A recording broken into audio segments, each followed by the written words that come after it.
Hello guys, तो आज हम लोग नया चैप्टर शुरू करने जा रहे हैं, गर्भणी चिन्ह और परिचर्या। तो सबसे पहले हम लोग देखेंगे सद्योगृहित गर्भा के क्या लक्षण होते हैं। सद्योगृहित गर्भा का मतलब होता है कि अर्ली प्रेग्नेंट वुमेन। जैसे कि अभी क्या होता है कि अभी मेंसेस मिस हुए अगर, तो हम अगर वो मैरिड वुमेन है और वो कंसीव करने का ट्राई कर रही है, तो हम क्या करते हैं, तुरंत यूरिन प्रेगनेंसी टेस्ट करवाते हैं, अल्ट्रासाउंड करवाते हैं और हमें पता लग जाता है कि वो वुमेन क्या है, प्रेग्नेंट है।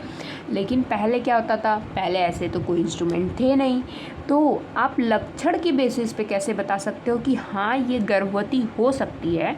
उसके लिए हमारे आचार्यों ने विभिन्न तरह के लक्षण बताए हैं जो कि हम लोग आज देखेंगे। तो आचार्य चरक ने क्या बताया, निष्ठेविका मतलब वो जो औरत होगी वो बार बार थूकेगी, ठीक है। गौरव, तंद्रा, अंगसाद मतलब कि उसके शरीर में उसको भारीपन लगेगा और वो कहेगी कि मेरा पूरा शरीर दर्द कर रहा है ना। बिना काम किए ही उसको थकावट होगी। बीज ग्रहणम च योनिया, योनि में बीज का ग्रहण होना। अब देखिए, योनि में बिना बीज के ग्रहण के तो प्रेग्नेंट हो नहीं सकती वुमेन, लेकिन अब ये कैसे पता चलेगा कि योनि में बीज ग्रहण हुए हैं। तो जब कोई लेडी प्रेग्नेंट होती है तो जो विजाइनल रीजन होता है ना, वहाँ पे ब्लड सप्लाई बढ़ जाती है, जिसकी वजह से एक डस्की ह्यू ऑफ वेजाइना आपको देखने को मिलता है। तो उसको में भी आचार्य चरक ने लिया होगा कि बीज ग्रहणम च योनिया। हृदय व्यथा होगी उसको, मतलब उसको अच्छा फील नहीं होगा, है ना। तृप्ति, बिना खाए, नहीं खाई हुई है तब भी, या थोड़ा सा भी खाएगी तो उसे लगेगा कि अब मेरा पेट भर चुका है। प्रहर्ष होगा, होरोपाइलेशंस होंगे उसके। और आचार्य सुश्रुत ने अब क्या बताया, उन्होंने बोला कि उसको पिपासा, प्यास लगेगी। उन्होंने बोला कि बार बार थूकेगी, चरक ने इन्होंने बोला कि प्यास लगेगी, मतलब उसका मुंह सूखेगा। इन्होंने उल्टा बोला है चरक से। श्रम, जिसे इन्होंने तंद्रा बोला था वैसे इन्होंने श्रम बोल दिया। शक्ति सदन, शक्ति सदन का मतलब क्या है कि जो उसका थाई रीजन है ना, वहाँ पे उसको पेन होगा। आचार्य चरक ने क्या बोला, होल बॉडी पेन, लेकिन इन्होंने क्या बोला, शक्ति साथ बोला। और स्फुरणम च योनि, योनि में स्फुरण बताया है, ठीक है।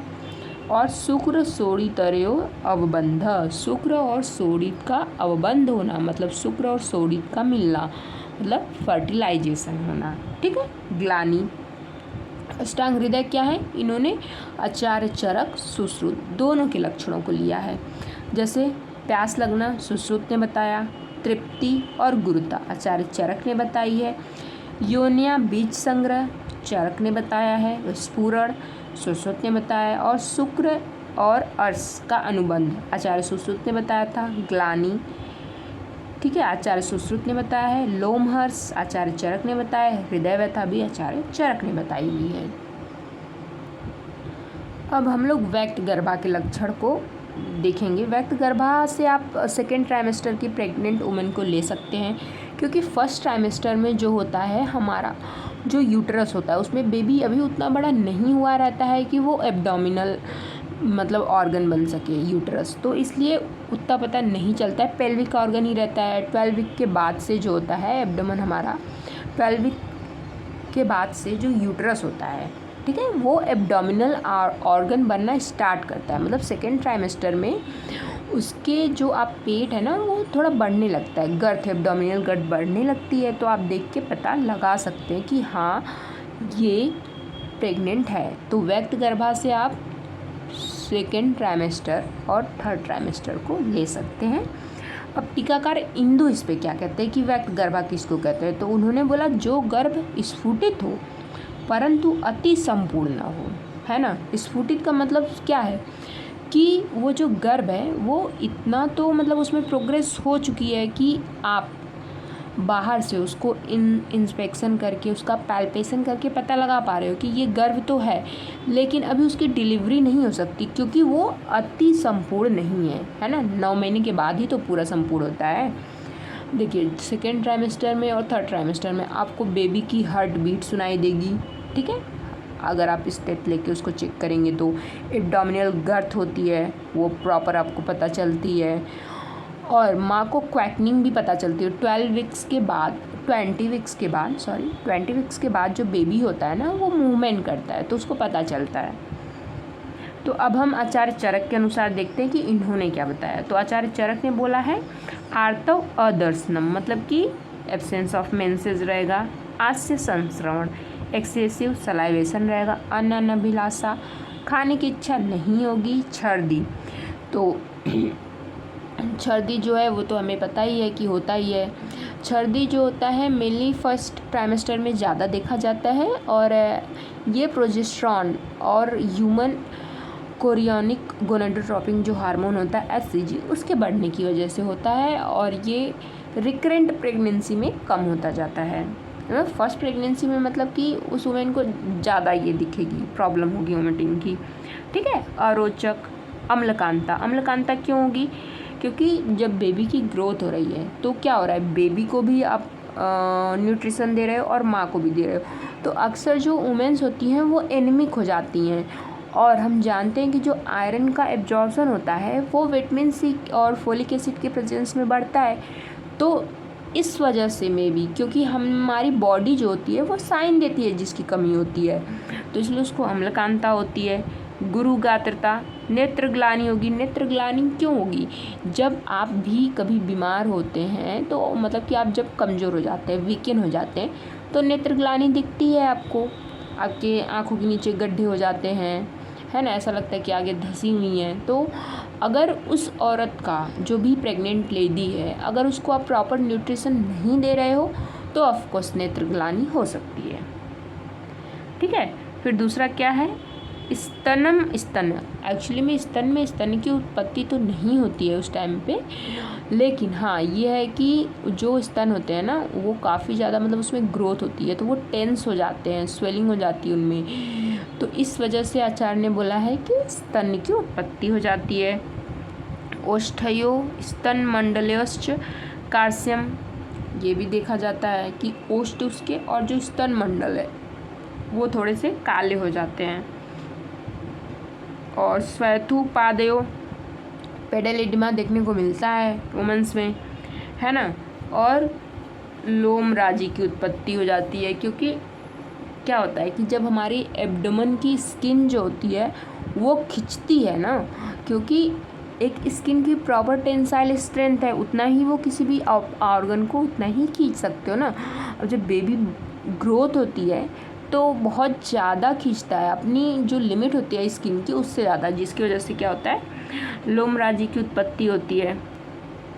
योन्यास्य चाटलत्वम, योनि में चाटलता विवृत, मतलब वो थोड़ी सी एक्सपैंड हो जाती हैं योनि।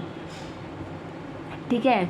आचार्य सुश्रुत ने भी प्रसेक बताया है, सदन बताया है, अकामतश्च सर्जिन, अकारण, ऑब्वियस सी बात है कि कोई कारण उसमें नहीं रहता है, मतलब कोई डिजीज्ड कंडीशन नहीं होती है छर्दी, ये फिजियोलॉजिकल है, इसलिए उन्होंने ऐसा बोला है कि अकामतश्च छर्दयति। ठीक है। अक्षी पक्षमाणी च आप्यस्या समिलियंते विशेषता, मतलब कि ये आचार्य सुश्रुत जो ये बोल रहे हैं ये थोड़ा सा अलग इन्होंने बताया कि वो अपनी आँखों की पलकों को बार बार बंद करेगी, खोलेगी, ऐसा करती है। इन्होंने भी बताया है स्तनियों कृष्ण मुक्ता हो जाता है, रोमराजी की उत्पत्ति होगी। ठीक है। आचार्य और अष्टांग संग्रह ने क्या बताया? कुक्षी मात्र गौरवम, कुक्षी मात्र गौरवम हैवीनेस इन एब्डोमिनल रीजन। क्यों? क्योंकि वो बेबी इतना भारी बेबी वो बियर कर रही है तो उसको हैवीनेस नहीं फील होगी, हैवीनेस फील होगी ऑफकोर्स, है ना। छाम नेत्र स्वरता, नेत्र और स्वर में छीड़ता, वही अगर आप न्यूट्रिशन नहीं दे रहे हो तो ऑफकोर्स ये सिम्टम्स मिल सकते हैं। और अक्षी रोम संतुलन, डिसअरेंजमेंट ऑफ आईब्रो, ये तो मुझे नहीं पता कि ऐसा मिलता है कि नहीं मिलता है।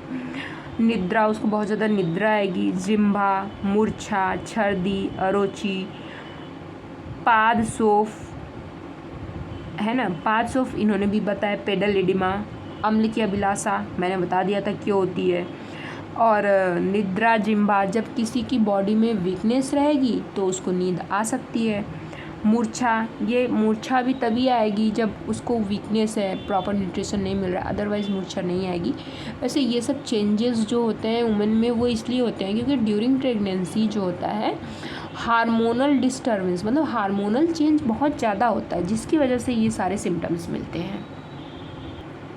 अब आचार्य ने देखिए, अभी तो हम यूएसजी करवा लेते हैं तो हमें पता चल जाता है कि बेबी की ग्रोथ प्रॉपर हो रही है कि नहीं हो रही है, लेकिन अब पहले यूएसजी तो था नहीं, तो आप कैसे पता करोगे कि मंथ वाइज बेबी की ग्रोथ हो रही है कि नहीं हो रही है।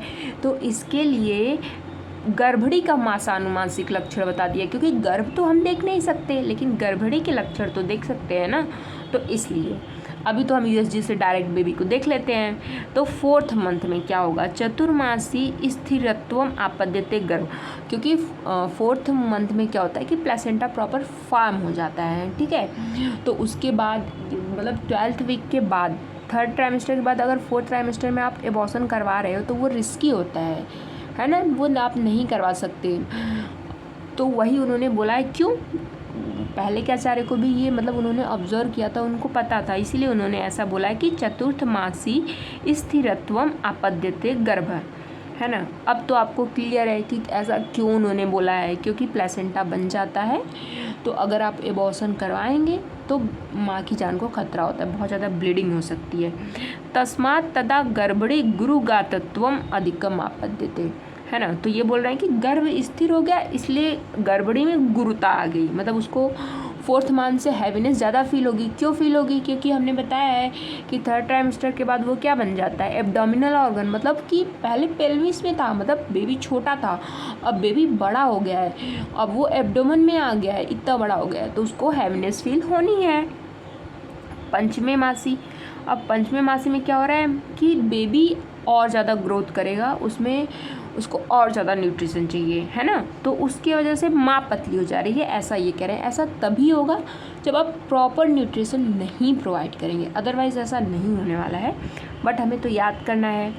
तो मांस और सोडित, अब यहाँ पे सोडित दिया है ना। मांस सोडित क्या हो रहा है कि उपचय अगर बेबी में हो रहा है तो माँ पतली हो जा रही है, ठीक है। 6th मंथ में क्या हो रहा है, तो 6th मंथ में बोल रहे हैं कि बल वड़ उपचय, मतलब बेबी में बल और वड़ बढ़ रहा है और माँ में हानि, उल्टा हो रहा है। 7th में क्या हो रहा है, अब देखिए 7th में क्या होता है कि बेबी के प्रॉपर जितने भी बॉडी पार्ट्स होते हैं सब कुछ बन चुके होते हैं, बाकी 8th और 9th में बेबी वेट गेन करता है। तो वही ये बोल रहे हैं कि गर्भ सर्वे भावेराप्यते, 7वें मास में उसमें सारे भाव आ जाते हैं, और जो गर्भड़ी होती है वो सर्व आकारे क्लांतमा, मतलब जो बेबी में हो रहा है उसका उल्टा माँ में हो जा रहा है, उसमें सारे भाव आ गए और ये क्या हो गई, सारे तरह से क्लांत हो गई, मतलब एकदम वीकेंड हो गई है ना। मतलब आप अगर ओपीडी बेसिस पे भी देखेंगे तो जो मतलब फीमेल्स होती हैं जब वो प्रेग्नेंट होती हैं तो जब उनका 8-9 मंथ आता है, मतलब उनकी एचपी लेवल 7 से भी नीचे गिर जाता है, इतना ज़्यादा वीकनेस आ जाती है उनमें, क्योंकि उनका उतना ख्याल नहीं रखा जाता है। तो हमने 3 टॉपिक ख़त्म कर लिए। अब हम एक नया नेक्स्ट इम्पॉर्टेंट टॉपिक पढ़ने जा रहे हैं, दौहित। दौहित क्या होता है कि ऐसा बोला जाता है कि जब बेबी माँ के पेट में होता है तो जब उसका हार्ट बन जाता है, ठीक है, तो एक माँ का खुद का हार्ट, एक बेबी का हार्ट, तो उसके पास 2 हार्ट हुए, इसलिए उसको दौहित बोलते हैं। और ऐसा बोलते हैं कि जब बेबी का हार्ट बन गया तो मतलब कि उसमें चेतना आ गई, ठीक है, चेतना आ गई तो वो क्या करेगी, चेतना मतलब क्या कि अब उसका मन बन चुका है, ठीक है, तो वो अपने पिछले जन्म में उसने क्या खाया था, क्या पिया था, उसको क्या पसंद था, क्या ना पसंद था, उसके बेसिस पे अब वो तो माता पे डिपेंडेंट है, तो वो माता के थ्रू अपनी इच्छाओं को व्यक्त करता है, तो वो होता है दौहित। तो ऐसा आचार्य बोलते हैं कि जो भी वो स्त्री मांग रही है वो नहीं मांग रही है, उसके थ्रू वो बच्चा मांग रहा है ना। मतलब कि अभी भी देखा जाता है कि जब वुमेंस प्रेग्नेंट होती हैं तो उनको अजीब अजीब सी चीज़ें खाने की मन करती है, मतलब जो उन्होंने पहले कभी नहीं खाया वो उनको खाने का मन करता है, और कुछ ऐसी भी चीज़ें होती हैं जो कि उन्हें नहीं पसंद आती हैं, उससे उनको इरिटेशन हो जाता है। तो वही आचार्य ने बोला कि ये जो मतलब उसको अजीब सी चीज़ें वो खाने के लिए मांग रही है वो बच्चा मांग रहा है, तो अब वो तो छोटा है। अगर अभी जैसे कि हम क्या होता है कि अगर हमारा बच्चा कुछ मांग रहा है, जो छोटे छोटे बच्चे होते हैं वो क्या करते हैं, खूब रोने लगते हैं, आंसू बहाने लगते हैं, है ना। तो वो छोटा सा बच्चा है, मतलब अभी जस्ट वो ग्रो कर रहा है, ठीक है। तो अगर आप उसकी इच्छा को वो करोगे, नहीं मानोगे, तो क्या होगा, वात का प्रकोप हो जाएगा और उस बच्चे का क्या होगा, उसका नाश हो सकता है। तो इसीलिए आचार्य ने बोला कि जो वो मांग रही है उसको दो, अगर बुरा मांग रही है कुछ तो उसको ऐसे संस्कारित करके दो कि वो बेबी को हार्म ना करे, ऐसा आचार्य ने बोला है। ठीक है। तो ये सब तो हमने देख लिया। अब देखिए टीकाकार इंदु क्या कहते हैं, तेन गर्भस्य इच्छाया माता व्याप्ते मातुश्च गर्भमिति। ठीक है। चक्रपाणी ने भी वही कहा है कि गर्भ दुख निवारणार्थ एवं सुख की प्राप्ति के लिए स्पंदन करता है, मतलब कि उसको कुछ मतलब कि अपने दुख के निवारण के लिए जो भी चीज़ें मांग रहा है वो उसके लिए मांग रहा है। दौरित का काल तो महर्षि सुश्रुत और भाव मिश्र ने 4th मंथ से बोला है, जबकि हारित जो है इनका याद कर लीजिएगा, इनका चेंज है 3rd है। चरक ने बताया कि दौरित क्या होता है, लेकिन दौरित का काल नहीं बताया है। ठीक है।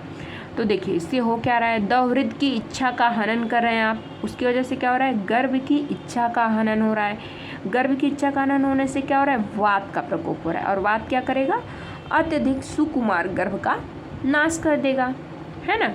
चक्रपाणी ने क्या कहा, चक्रपाणी ने बोला कि अगर आप महती आकांक्षा यानी बहुत बड़ी आकांक्षा थी उसका नाश करोगे तो उसकी मृत्यु हो जाएगी, लेकिन अगर छोटी आकांक्षा का नाश करोगे तो क्या होगा, मतलब कि कोई छोटी मोटी उसकी इच्छा थी उसको नहीं, जैसे कि इमली खाने की इच्छा हुई या कोई फ्रूट खाने का मन हुआ, आपने नहीं दिया तो क्या होगा, केवल विकृति होगी, मतलब कि वो गूंगा बहरा ऐसा कुछ उत्पन्न हो सकता है। अब ये देखिए कि अलग अलग आचार्यों ने क्या कहा है। तो आचार्य जो चरक थे उन्होंने बोला कि गर्भ का नाश होगा या विकृति होगा, तो इसलिए अगर वो अहितकर भाव मांग रही है तो हितकर भावों के साथ दे दो। सुश्रुत ने क्या बोला कि जड़ वामन विकृत नेत्र रहित, वही मतलब कि आप जैसा चक्रपाणी ने कहा था कि अगर छोटी आकांक्षा का मतलब आप नहीं मानोगे तो क्या होगा, विकृत होगी। तो विकृत में क्या हो सकती है, जड़ हो सकती है, वामन हो सकती है, विकृत नेत्र, या फिर नेत्र रहित हो सकती है। मतलब इन्होंने इस बेसिस पे बताया आचार्य सुश्रुत ने कि जिस इंद्रिय की इच्छा की अवमानना करोगे उसका विकार हो जाएगा। ठीक है। मतलब अगर वो पुष्प मांग रही है कि मुझे ये पुष्प चाहिए, तो पुष्प गंध मतलब उसका ग्रहण करते हैं, तो मतलब उसको नाक की कोई दिक्कत हो सकती है। वो कहती है कि मुझे म्यूजिक सुनने का मन है, कोई गीत आपने उसको नहीं सुनाया तो मे बी वो बहरा भी हो सकता है, उसको सुनाई ना दे, है ना। फिर अष्टांग संग्रह और अष्टांग हृदय ने इन्होंने भी सेम ही बोला है, बस इन्होंने बोला है कि दवृत की पूर्ति कर दोगे तो वीर और चिरायु पुत्र की प्राप्ति होगी। तो गाइस अभी तक हमने क्या क्या पढ़ लिया, सद्योगृहीत गर्भा का लक्षण, व्यक्त गर्भा का लक्षण पढ़ लिया हमने, है ना। फिर उसके बाद जो गर्भड़ी है उसका मासानुमासिक लक्षण पढ़ लिया, और वो क्यों आचार्य ने बताया ये भी मैंने आपको समझा दिया। फिर उसके बाद हमने दौहित भी पढ़ लिया, क्या होता है, ठीक है, उसको पूरा न करने पे क्या हो सकता है ये मैंने आपको बता दिया। अब हम लोग पढ़ने जा रहे हैं गर्भड़ी परिचर्या, क्योंकि अब वो वुमेन प्रेग्नेंट है तो आपको उसको 9 महीने तक क्या खिलाना है ये भी तो आपको पता होना चाहिए ना। नॉर्मल लेडीज़ के जैसा तो आप उसको दे नहीं सकते हो, तो वो आचार्य ने बताया है। तो आचार्य चरक क्या कहते हैं कि तस्माद अहित आहार विहारान प्रजा संपदम इच्छन्ति स्त्री विशेषेण वर्जयेत, मतलब वो बोल रहे हैं कि अगर प्रजा संपद मतलब कि अच्छे संतान की अगर कोई स्त्री कामना कर रही है तो उसको क्या करना है, तुरंत अहित आहार विहार को वर्जन करना है, और क्या करना है, साध्वाचारा च आत्मा नाम उपचरेदित्याभ्याम आहार विहाराभ्याम इति, मतलब तुरंत उसे ये सब छोड़ के साधु आचार करना है और हितकर आहार विहार का पालन करना है। अब हम विभिन्न आचार्यों के अनुसार देखेंगे कि क्या क्या पथ्य है और क्या क्या अपथ्य है। तो आचार्य चरक के अनुसार